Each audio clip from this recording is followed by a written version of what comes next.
Right, I think we're good to go. Good morning, good afternoon, kinda.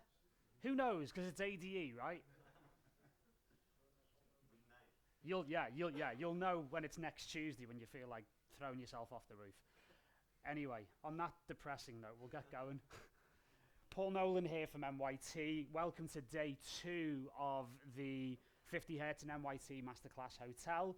And yeah, we're going to carry on from where we started yesterday, where we went into a bit of a deep dive where Reverb was concerned and looking at it from a multi-dimensional aspect. And I wanted to cover these aspects because they're really, really important in terms of getting the most out of your productions. And one of the things that I see a lot when I work with artists, when I coach artists through my company NYT, and with our monthly members, I see a lot of people adding way too much complication into their tracks.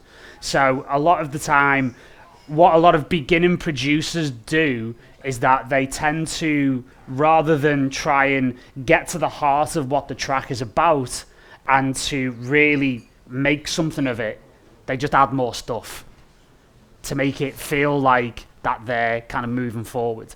And a lot of the time, what I like to say is that in the context of a track like this, where I'm sure we've all got stuck here, right? You tend to work down rather than that way. Yeah?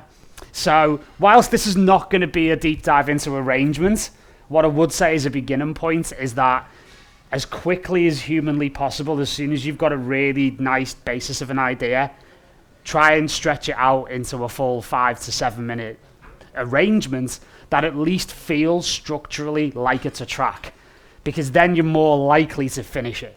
That's one of the major critical aspects of it. But I wanted to go into, as the title of this masterclass is about, a minimalist approach to music production. Now, the funny thing about it is that I'm going to shorten that title because I'm going to make it more minimal.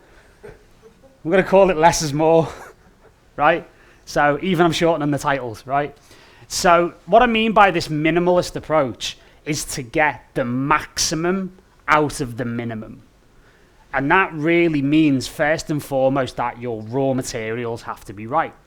Now, a lot of the bigger records that have been emergent in techno, and also in melodic techno, progressive house, whatever you want to call it, the genres that I tend to be known for, in the last few years have been supremely minimal. And the reason why I know that is because I've actually seen the sessions. I have friends who are very, very well-known artists. I've worked with a lot of great artists, including the likes of Sasha and everyone else that you may have heard that I've worked with. And all of these big tracks have one thing in common. There's almost nothing in them. To the point where, I can point to certain producers with big tracks on record labels like Compact, for example, and the biggest record in their career contained the fewest amounts of tracks. I can even tell you that, for one example, one of these records was an absolute career-defining record for this artist, and there was 8 tracks in the DAW session in total. Now that's taking it to an extreme, but it shows you just how much you can get out of a very, very minimal amount of very, very good, very well selected raw materials. So we're going to go on a bit of a voyage of this, and it's a bit of an add-on to what we looked at yesterday, where we looked at getting an incredible amount out of reverb in a multi-dimensional aspect. So that's manipulating stereo imaging, as well as how the sizings and the spacings and textures of reverb can really help bring an element to life. And say, for example, the lead sound that we're going to use today is, by my own admission, if you listen to the raw sound, it's dry as fuck. Like, it's not great. But what we do with that sound afterwards, when we start to process that raw material, we start to really put a shine to it, starts to become very, very, very effective indeed. So, as I say, this is going to be a bit of an addition. If you guys didn't see the masterclass yesterday, it's online on the 50 HERTZ community. You'll be able to see that no problem at all as a watch back. But we're going to, as I say, build on top of this. So again, this is a very basic 8-bar loop I've got. As you can see, very few elements in terms of the whole aspect. So I've got a bass, a lead, a click, which is kind of like a clap, a very basic, very small, like a little kind of shaker sound, a hi-hat, a more sort of rapid, 16th note shaker, a ride and a kick, and that's it. So I've only got like, the 7, 8 tracks, 9 tracks, something like that. That's 9 including the fact that I've grouped things out. However, if I start to move into the mixer area in Logic, you can start to see here that things are starting to get a little bit more interesting, because I have quite a lot going on where things like sends and returns are concerned. Now, from here, utilizing sends and returns, which I believe are a very, very underused, misunderstood, and very underrated tool in the context of music production. Because if you learn to harness these tools of send and return with things like time-based effects, like reverb and delay in particular, you can get an incredible amount out of literally one element. So to give you an idea of that straight away, we have several reverbs here, which we were experimenting with yesterday. I'm going to introduce you to 1 or 2 more of those. But also, we have quite a few delays going on. And, quite frankly, in another context, we've also got, if I just find the right, it's hidden, I'm going to open it up later on. We've got some weird stuff like this, which will, again, come into its own. And then if I unhide these 2 guys here, and I'm in this track, in a tracks view for a reason, stuff like this, which is, quite frankly, batshit crazy. And there's a way of rendering a lot of content out of not very many things. So we'll get there. We'll definitely get there. So all of these aspects are turned off at the moment, but we're going to start activating things and start moving through. So let's have a listen. It's nothing too fancy at this stage, just a nice little,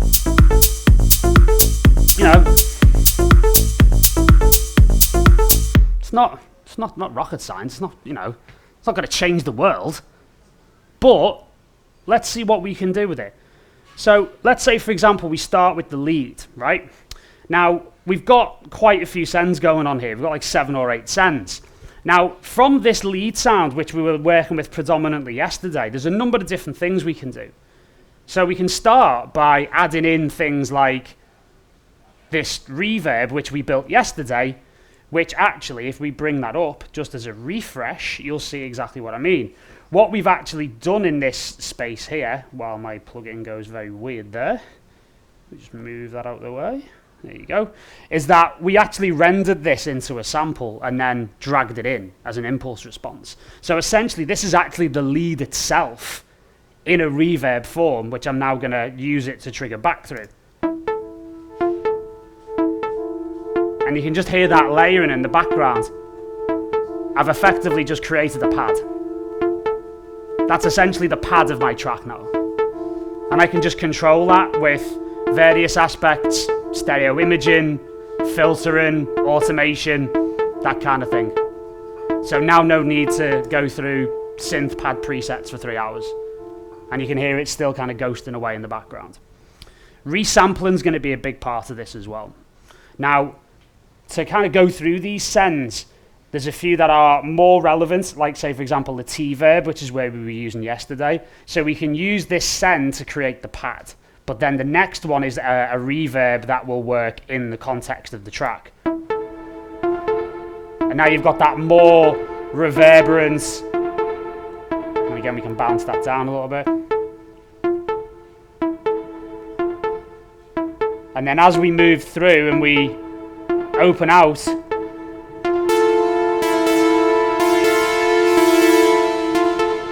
you get the decay. So that's a longer reverb designed for that. Now we're going to move on to guitar rig in a moment, and again, this is where I go through my kind of library of very underrated tools that people actually just pass by, skip, dismiss, and don't really have an open mind about. Guitar rig being a massive one of them. I see this a lot with people I work with. They go, ugh, guitar rigs for guitarists. It's for people who like Metallica, you know. And you miss out on all of these amazing tools that are actually incredible, and not as many people use them as you might think in the context of dance music production. It's about creating those styles and creating those effects that not many people are using, which is why the Live Cut plugin that I just brought up on screen, which we'll get into in a bit, I started using that plugin in 2006.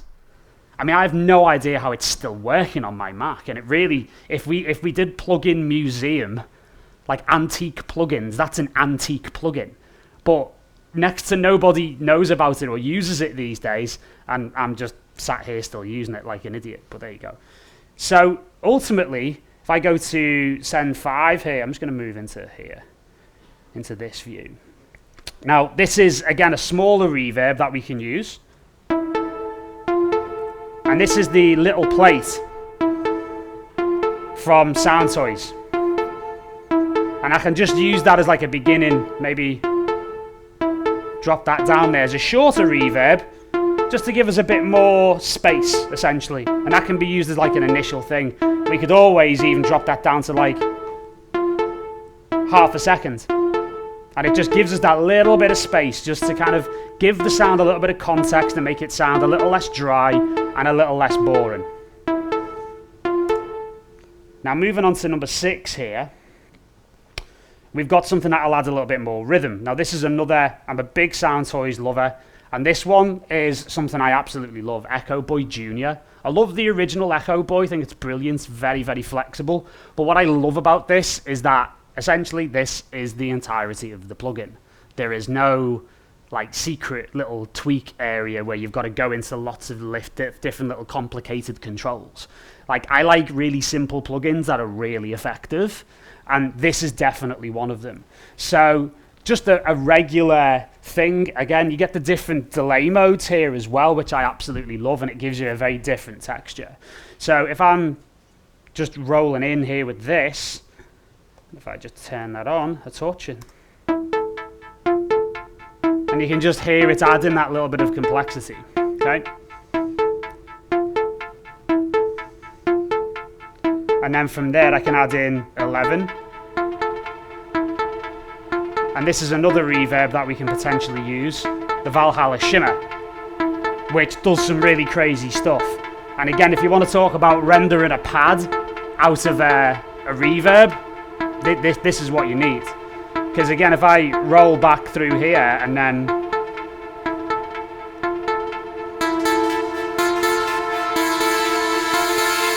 bring that up, and if I just stop the playback there,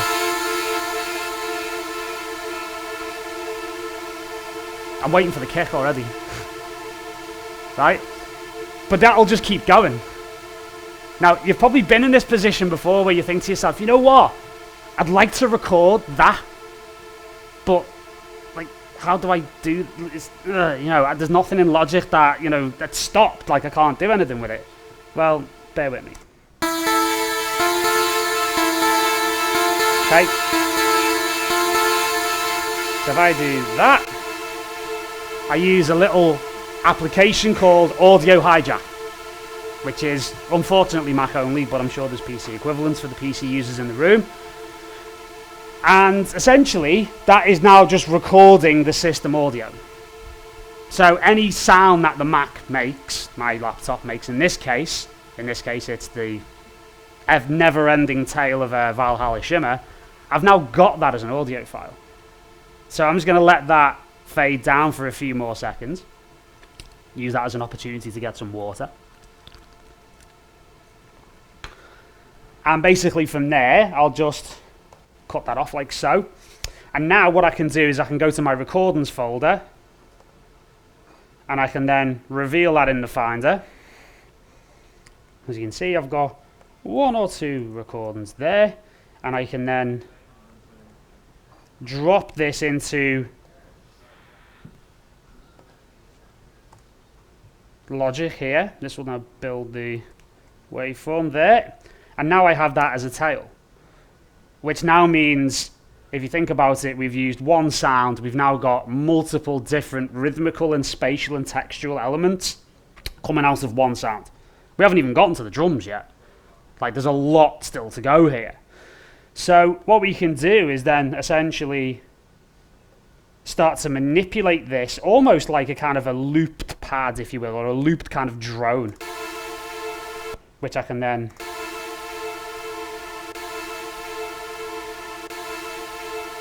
maybe add a little kickstart there just to smooth that out a bit. And then, if I want to, I can then essentially drop that by an octave.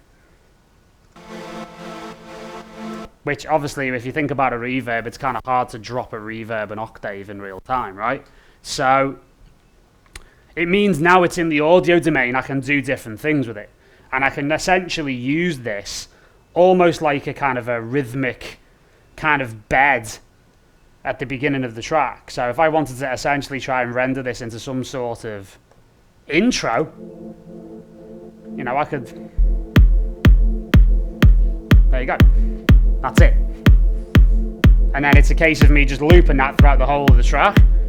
And then just using a little bit of automation.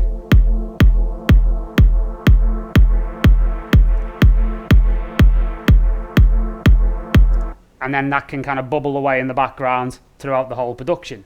So that is, in essence, like the beginning of thinking about resampling in a way, where we're actually, rather than endlessly going through sample packs looking for that perfect sample, which is a bit like looking for a needle in a haystack a lot of the time, and I'm sure we've all had that frustration, endless hours just going through folders, and it's not exactly the most inspiring of things to do with your time, is it really?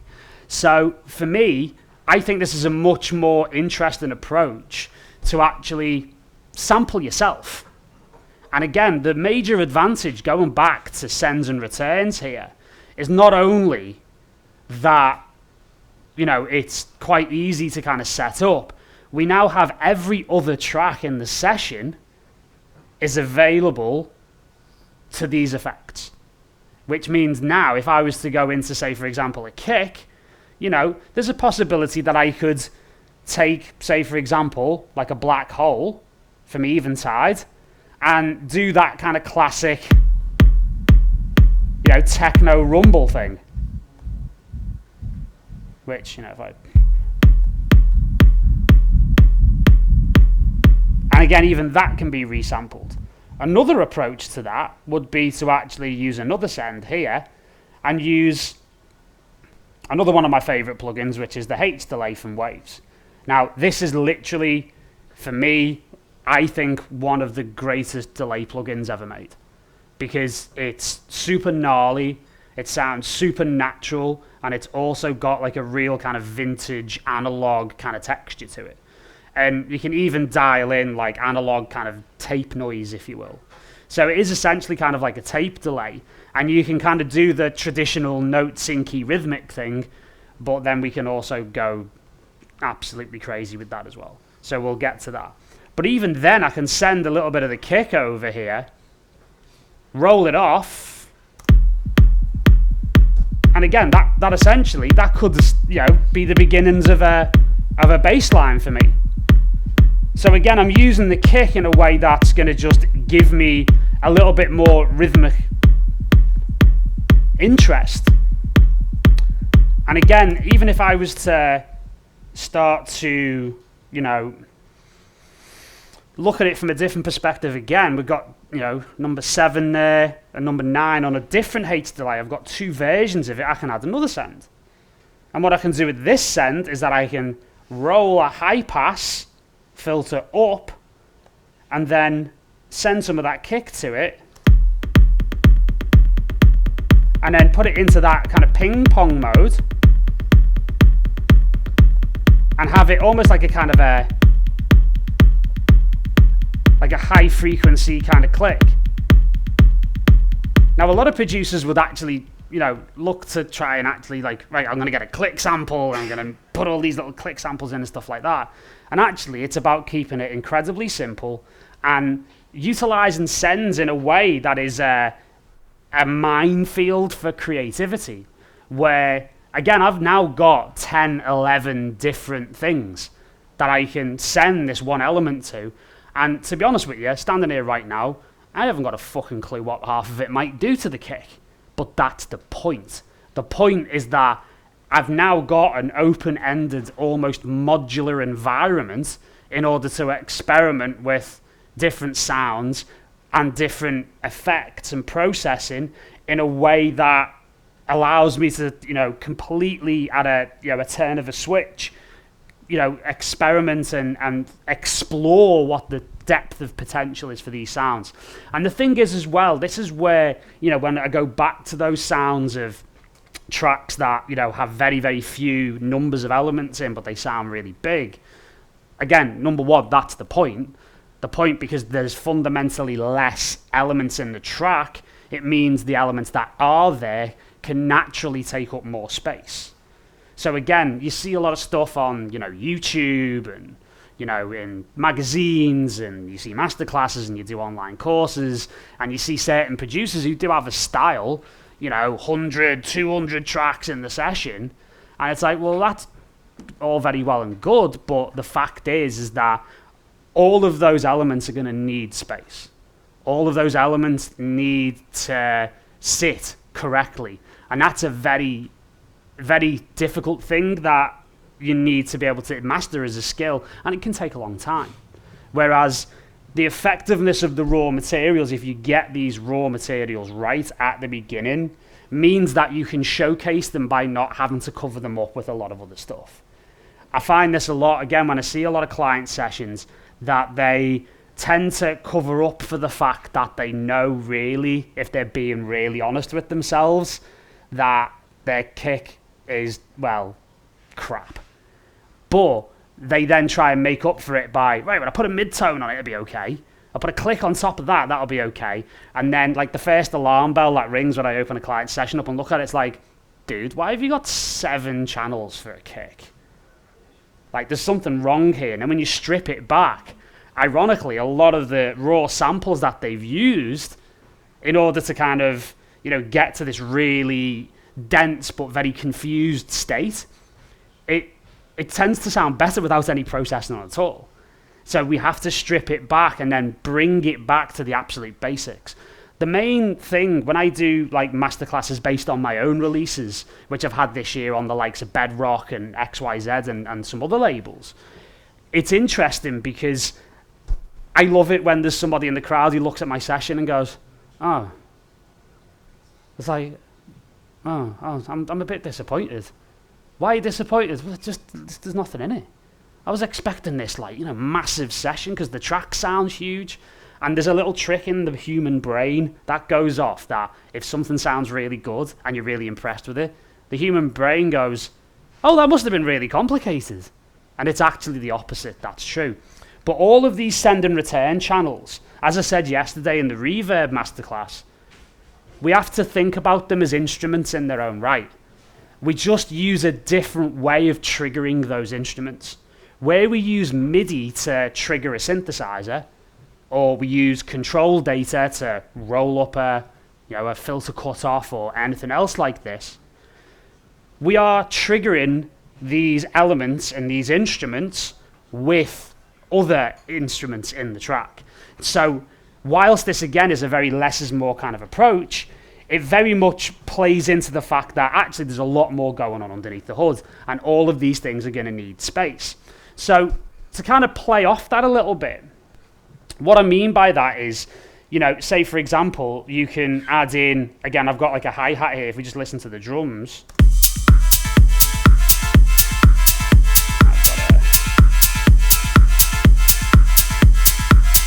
I've got a pre-fader send on somewhere, I think I probably have. There you go. And it's moving fairly okay anyway. But if I was to, again, just remove that kick from there, it starts to become a little less interesting, a little less energetic. But the thing to bear in mind here as well is that we have all of these other elements. So if I was to just get down to a kick here in this hi-hat, this Ohm's Law maraca sound here, you know, again, you blow that up to a full club volume, that's gonna be okay. But let's say, for example, we take that and we run with it, and we say, right, we'll add some of these other elements to it to see where we go. Now, in terms of, say, the main delay here, we'll just add all of these delays in. The H delay, even though that's a bit lower down, and then the higher one, that kind of thing. So if I add in,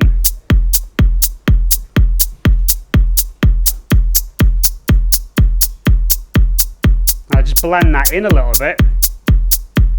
And again, I'm in the ping pong mode here, so I can make that just a bit normal. What it's done is just added in, you can hear this sort of like tick-tock in motion. And it's just almost like added another hi-hat, which is, you know, a simple way to add a little bit of complexity here and a bit of interest. Again, add in that. And all of a sudden we've got something that's quite interesting.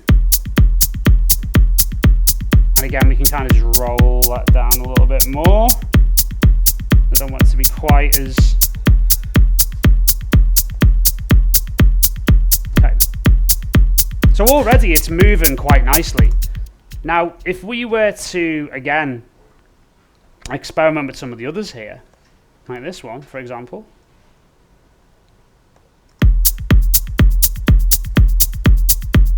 Number 9, that's the H delay.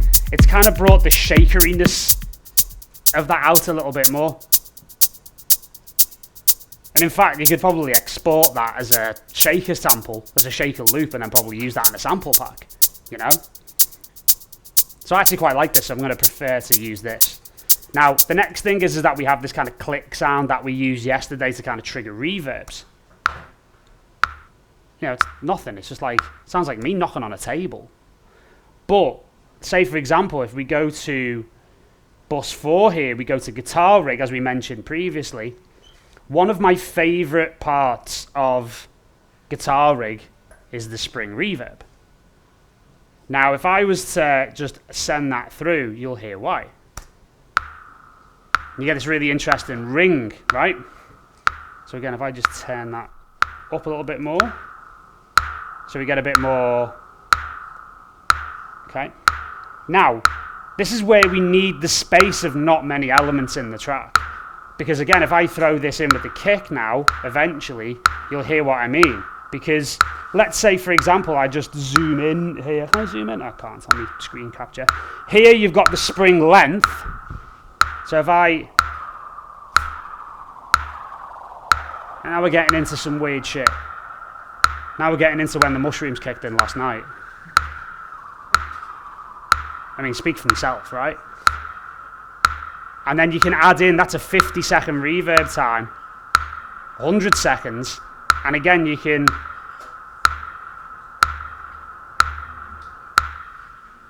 low damp it to make it a brighter sound.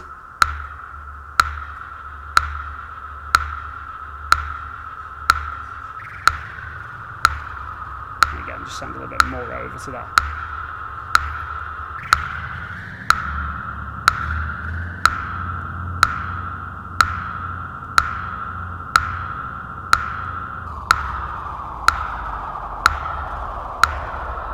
Now that sounds really subtle, but if I put that in with the kick, just add a little bit more level to that so it's a bit more obvious.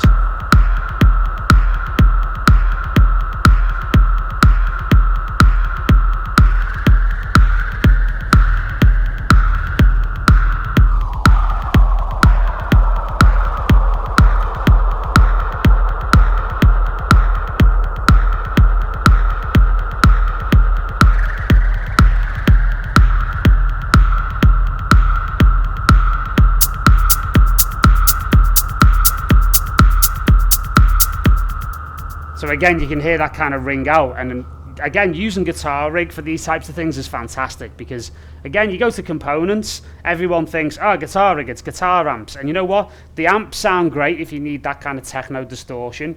But my kind of go-to here are things like the delays. Like, particularly this one here, the Psych delay, does some pretty weird stuff. You know, and I like it when things do that kind of like weird modulated kind of affair, right? Now, for me, I also like to do that with the H delay. Now, one of the things to think about here is if I, again, throw a little bit on this, shorten that down a little bit.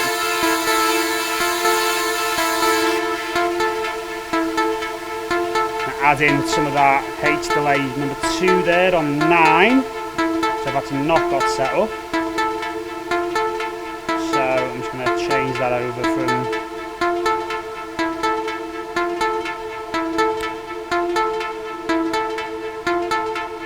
let's change that over from 5. And you'll see what I mean.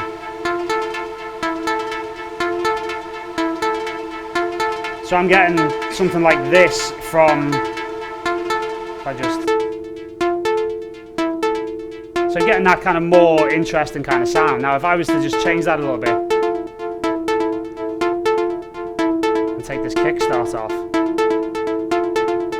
now things start to get a little bit more interesting. What I like to do with delays as well is I like to throw them into the millisecond mode because they're then not perfectly on a note sync. When they're not on a note sync, you've got potential for things to get way more interesting, as you're about to find out. One of the things I love about this is that you've basically got 200% feedback. So what I am going to do, so I don't blow the speakers in here and smash loads of glasses, I'm going to put in a limiter, just to be on the safe side, right?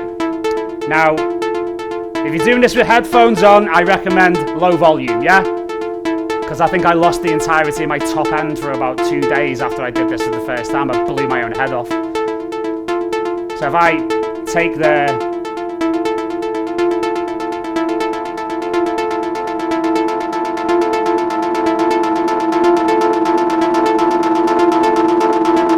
and even just pushing the feedback very simply like so.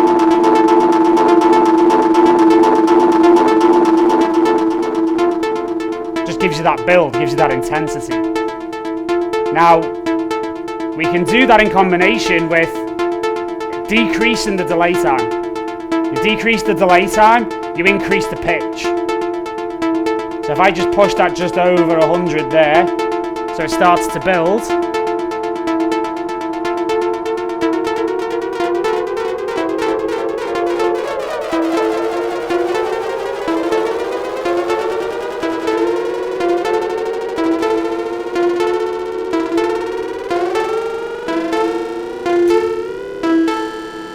We get that inside what we call a harsh zone, so it all sounds like one sound.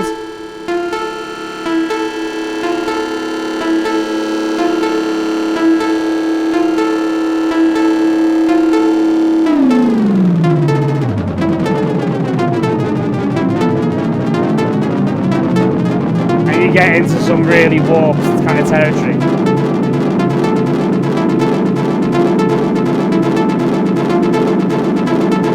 If you make a note of what the delay time was originally, you can move that back into sync.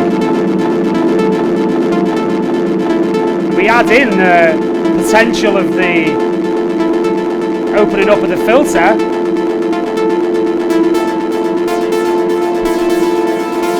The delay will react along with it.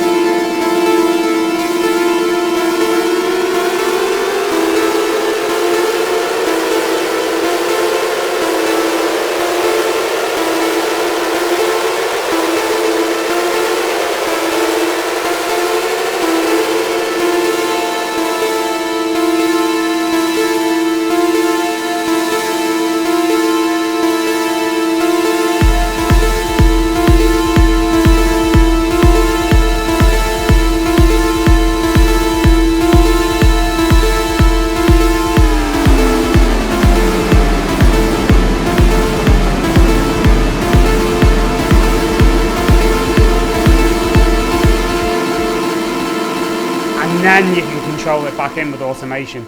Obviously it's a bit hard to do all of that at one time with the trackpad only.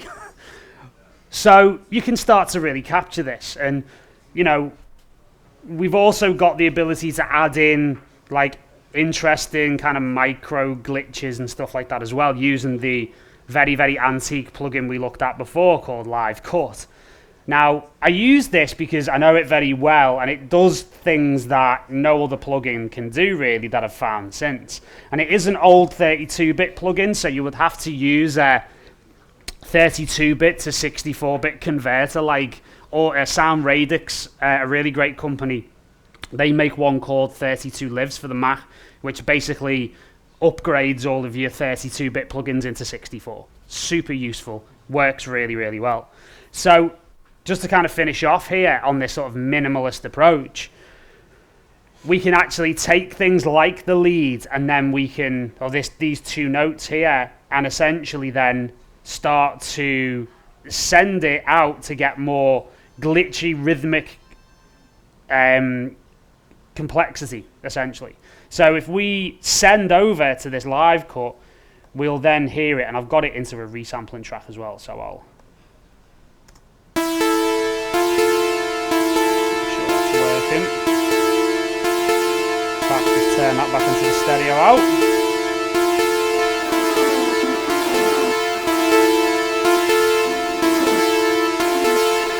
And if I turn that into a pre-fade ascend,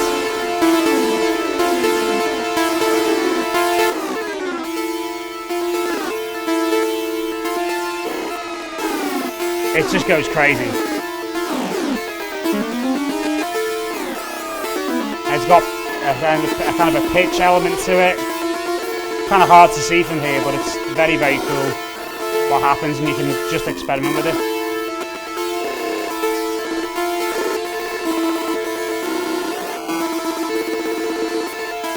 And it does all of this insane stuff. Now again, just clipping that back to a regular sound here.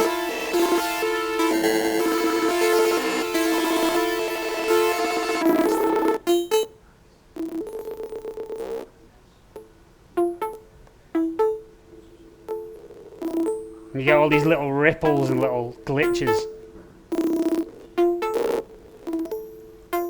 which I would then either go back to Audio Hijack or resample it into the Logic session. And to be honest with you, I've got no idea what it's going to do next. And that's the point. I'm introducing an element of chaos and unpredictability. So I then record this in, and then I'll go through it and then find the best bits and then almost like layer it underneath the main sound. Which again, there is an element of layering required, but it's off the main elements. Because the main elements are so good, you use all of your sends and returns in order to essentially enhance something that's already quite cool, but you've turned it into a living, breathing thing that needs that space. So actually adding 30, 40, 50 tracks into your session is probably not a good idea, because those elements need to move into that space that all of those elements are now currently occupying, which makes it a very, very difficult balancing act, and all of your elements start to become quite compromised in that way. Okay, so again, I can stop that. And of course, it does cool stuff after I stop recording. Yeah, brilliant, nice one, thanks. So again, I can open that up in the Finder.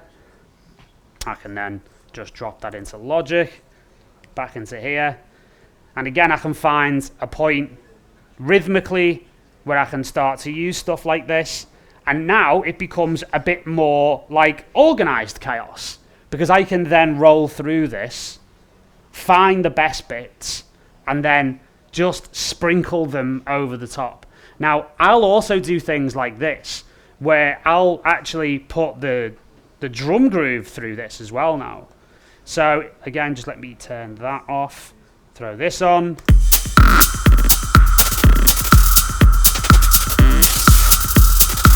And again, turning that to a pre-fader.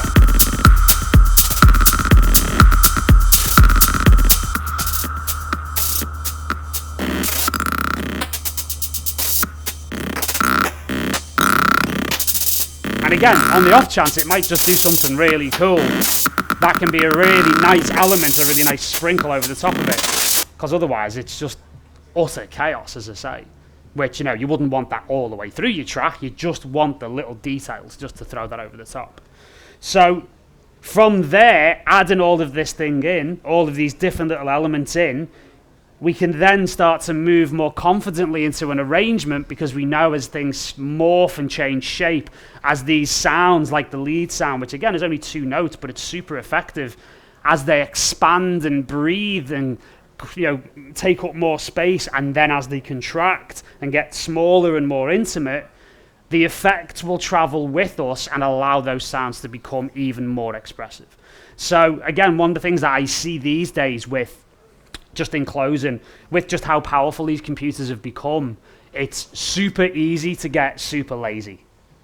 And I'll just put a reverb on the main sound, and I'll have 8 or 9 reverbs, and it'll all be on the direct sound, and I'm seeing send and return use dropping quite considerably with people who I work with.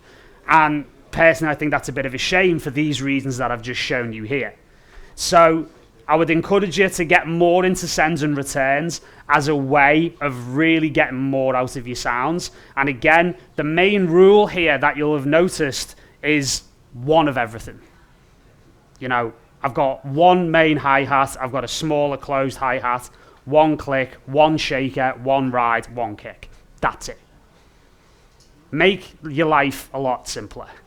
And it'll actually take a lot of the stress out of producing tracks as well. As I say, the amount of people that I see who just arrive at my studio just tearing their hair out because they can't get the track to sound like the way they want. The problem is they've got 30 too many tracks in their session. That's the thing.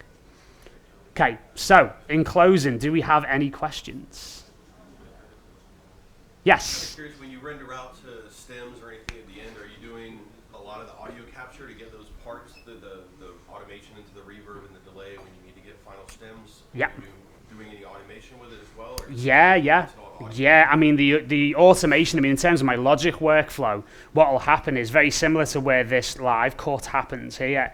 All the AUXs, all the send and return channels, all end up in this tracks view. And as I come to the end of my production process, all of the automation is done in order to make things maneuver the way that I need it to. And then all of that is captured in a set of separate stems. There's another major advantage of using send and return channels like this, and it's for mixdown. Because if I have my reverbs and my delays on entirely separate, completely isolated stems, I can then compress, EQ, distort, level, pan, treat stereo image like I would do my kick drum or my main bass line. I treat all of these send and return instruments with at least, possibly, even maybe a little bit more respect than the main elements themselves, because they are important contributors. We use them a lot of the time as snacks. It's like, yeah, that's nice, and then we don't really give it a second thought. Whereas, as you can probably tell, I'm a really bad geek. And I really think deeply about these things, and they are important instruments in the track. So treating them as such feels very appropriate to me. And again, it's an amazing feeling to have in a separate mixdown session, because I then output stems and I do the mixdown in a completely separate session, all audio. Because I know what I'm like. I'm going to end up fiddling with automation, and I'm going to get back into that production phase rather than following through into the mixdown phase. It's a different mindset, right? So for me, having that and having those delays on the board and having the power to say, you know what, that really weird glitchy thing I've got going on here, I can just bring that up 3 dB there, and then I can do further automation in the mix to bring those up in the more intense moments and have them come down, so I can control the dynamics of the overall track much better as well. Okay? Any other questions? Yes? Yeah, if you have various elements running through the stems and recordings, like the reverbs and delays, are they bounced out as one track then at the end? Like the reverb or delay, is that like one track at the end? Or is it particular to one element, where you have leads running through it? Or? Yeah, so it will be run through as like, say for example, like this live cut track would be run through as like one complete separate stem. So it might have various instruments triggering it, like the lead or the drums or whatever, but it'll all be essentially one stem. So if it was a reverb, for example, it would have the coloration and the influence of the sounds triggering it in it, but essentially they're not the instrument. The reverb itself is the instrument to me, and then I'll essentially again have it treated as a separate thing. Cool. Can you please repeat the question before answering it? Yes. So we get it on the live stream. Yes. I think we've already finished anyway now. Any other questions? Any deeply burning desires to get knowledge? I'm hanging around for the rest of the day anyway. So yeah, thanks for your time and attention, guys. I'm really appreciative of it. Again, you know, we do this all the time on MYT AAA. We go in this in a very deep way. We've got an offer on at the moment. So again, if you go to transition.studio/50 Hertz, you basically get anywhere between 4.5 to 5 hours of this type of stuff every single week on live calls. We've got online courses that are already up. We have a lot of masterclasses coming. I'm live on the internet at the moment, so I can't say who, but we have some pretty big artists lined up for you guys as well. So essentially, we are offering it a bit cheaper for £35 a month, which, you know, works out at, you'll probably spend more on coffee today than that per day as a per day cost. And, you know, we offered a lot of different things, like, again, we've got one-to-one coaching, online courses. So find out a little bit more or ask me some questions. Sandra here is a AAA member. Recommend. Thank you. I didn't pay her for that at all. That's completely, that's organic. I'm paying. That's all. Yeah, she's paying to say that. So fair enough. Thank you for letting me use you as a mule. Excellent. So thanks very much, guys, and I shall see you across the day and tomorrow.